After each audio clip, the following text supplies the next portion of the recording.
Marvel vs. DC is one of the most famous business rivalries of all time. It's been pretty intense. First off, can we just agree that these are the all-time biggest publishers of comic books? The majority of sales come from one of the two, typically with Marvel being ahead, and that's the way it's been for decades. These two are the creators of practically any superhero character you can name, and logically, almost every popular superhero movie comes from one of those properties. Now, it has been such a long-running feud that there's almost too much that can be compared, both financially and creatively. So to narrow that down for this video, I've chosen to highlight 5 separate times where the rivalries heated up and the companies were greatly impacted by each other. And I should mention that I've already made a video that focuses entirely on Marvel, so to avoid repeating things, I'm going to veer the focus of this one a little more toward DC, and I think that the perfect place to start would be with the formation. I think it's safe to say that Marvel Comics would have never existed if not for DC. In 1934, Malcolm Wheeler Nicholson started a company called National Allied Publications that after a series of name changes would eventually become DC Comics. Within that first year, he put out an oversized comic magazine called New Fun. It stood out from the others because at the time, comic books almost always featured strips that were previously printed in newspapers, whereas New Fun was all original content. In 1937, he joined together with a publisher named Harry Donenfeld and his accountant named Jack Leibowitz to create a separate company called Detective Comics that would produce a series of comics under that same name. Wheeler Nicholson sold his share of everything about a year later, which was unfortunate timing because June of 1938 is when they launched their action comic series that changed the comic book industry forever. See, back in the early 1930s, as teenagers, writer Jerry Siegel and illustrator Joe Shuster self-published a comic called The Reign of the Superman. I'm sorry to spoil it, but it's about a homeless person who takes a drug that gives him telepathy powers. He uses them for evil before turning back to his normal self. Not quite the Superman we recognize today. He was essentially the villain of the story, and he was also bald, looking a lot more like Lex Luthor than anything else. But over the next few years, he was shaped into the character that we all know, and National Allied Publications paid Siegel and Shuster $130 for the exclusive rights to it, and he was featured on the cover of the now famous Action Comics #1. That issue was like the spark that ignited people's interest in superheroes and comic books in general. In May of 1939, the 27th issue of the Detective Comics series included the first appearance of Batman, and obviously by that point, DC Comics was becoming well established. And all of that happened, by the way, before Marvel ever put out their first comic. In short, the success that DC was having with comic books made many others want to start producing them as well. One of these people was Martin Goodman, who teamed up with a company called Funnies Inc. to publish Marvel Comics #1, released in August of 1939, and it was so successful that it motivated him to form an entire comic book company. That company would also go through a series of complex naming changes before ultimately becoming Marvel. Speaking of the name Marvel, it's going to get a little bit tricky when I talk about the next thing on my list,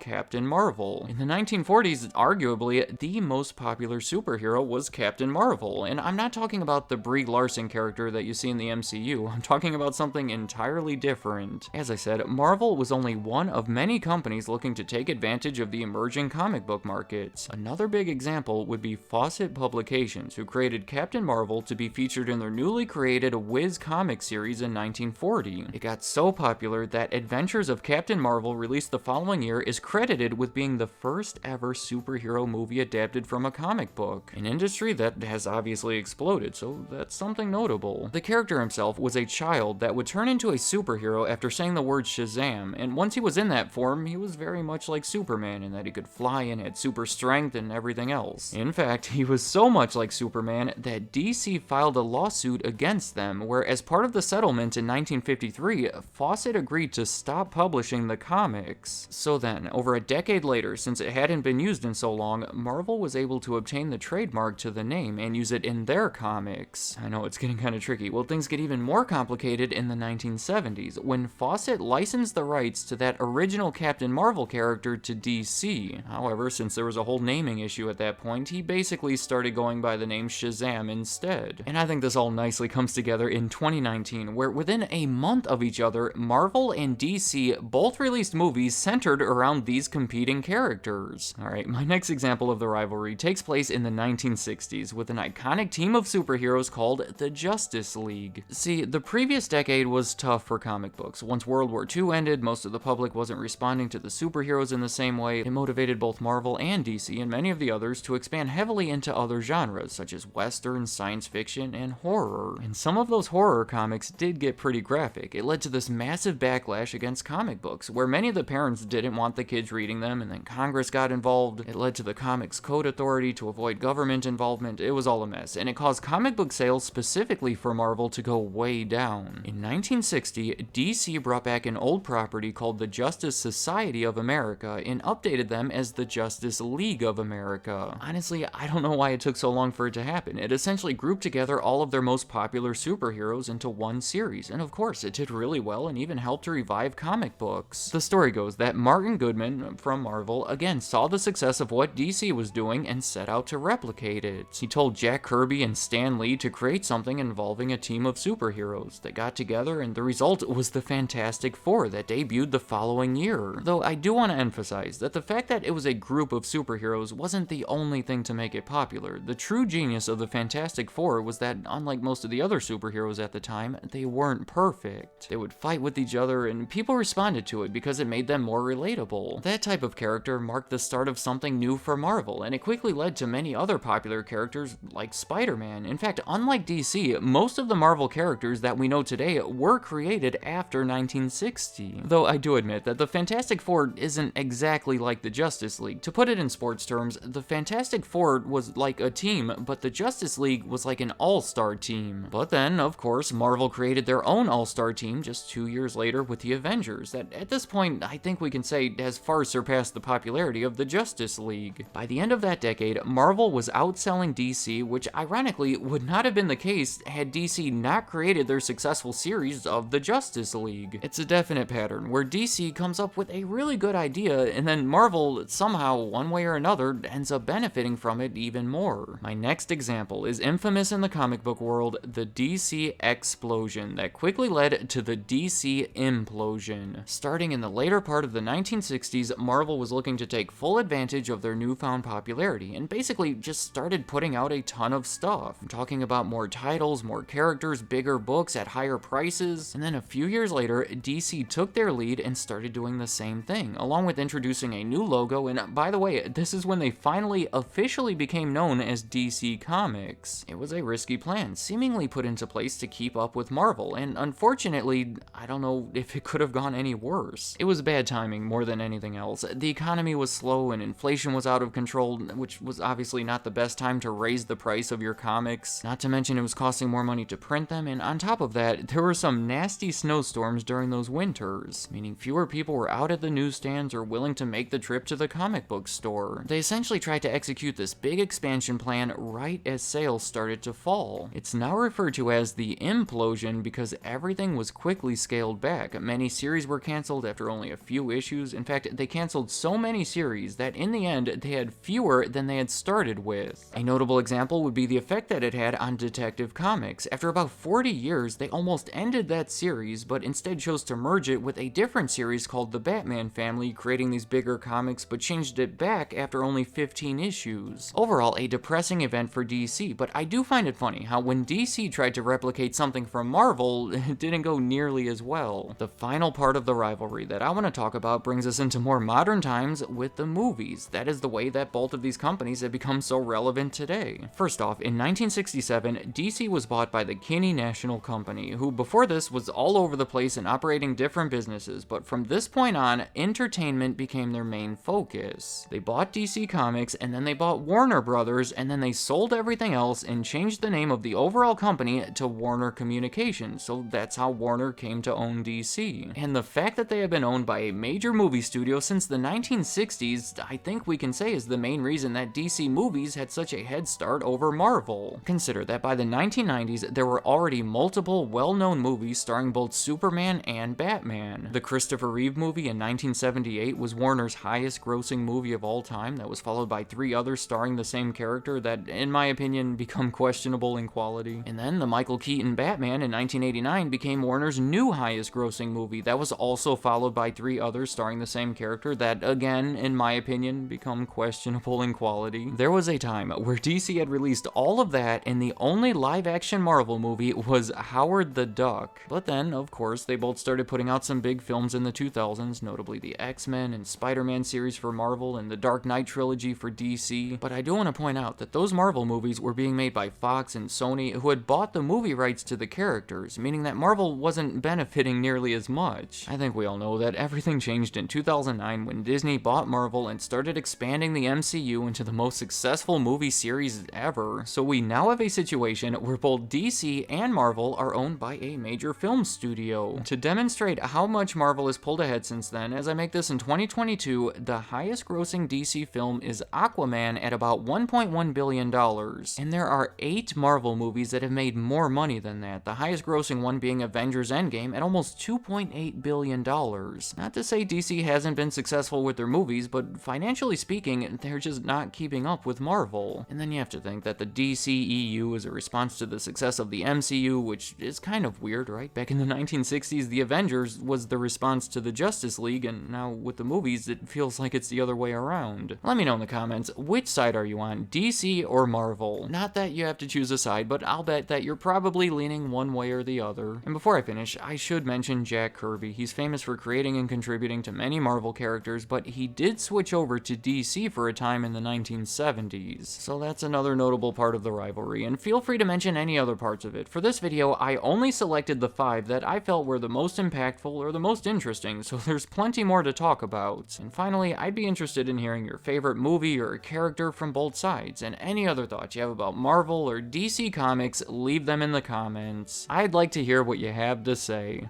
Thank you for watching.